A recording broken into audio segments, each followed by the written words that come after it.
আমরা কিন্তু এখন একেবারে গভীর জঙ্গলের মধ্যে অবস্থান করছি। একটা গা ছমছমে ভাব।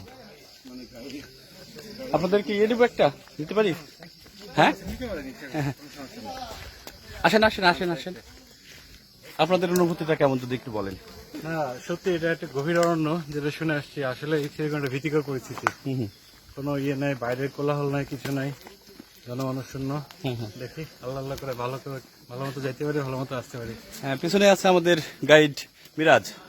মিরাজ, কি অবস্থা? তুমি তো এখানে প্রায় আসো, কি অবস্থা আজকে আমাদের এই টুনটা নিয়ে তোমার অনুভূতিটা কেমন? আজকে এই টিমটা নিয়ে অভিজ্ঞতা খুব ভালো, কারণ আপনাদের মধ্যে অনেকে আছেন, আমাদের অনেক ট্যুর হয় যারা কথা শুনে না, যে টিম থেকে আলাদা হয়ে যায়, কিন্তু এই টিমটা একটু ঠিক আছে, যে আমাদের টিমের মধ্যেই থাকে।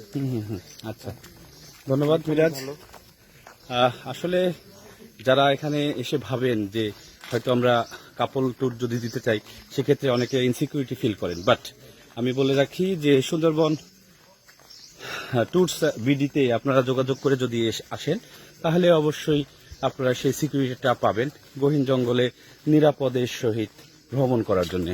আপনাদের উদ্দেশ্যে জানিয়ে রাখি, এখন আমরা একেবারে সুন্দরবনের গভীরে অবস্থান করছি। দেখতে পাচ্ছেন যে সচরাচর যে গাছগুলো আমরা যেভাবে দেখে থাকি, তার চেয়ে এটি অনেক ভিন্ন। এখানে নাম না জানা অনেক রকমের গাছ আছে, যার অধিকাংশ নামই আমরা জানি না, তবে সৌন্দর্য উপভোগ করতে কিন্তু আমরা ভুলছি না। ধন্যবাদ।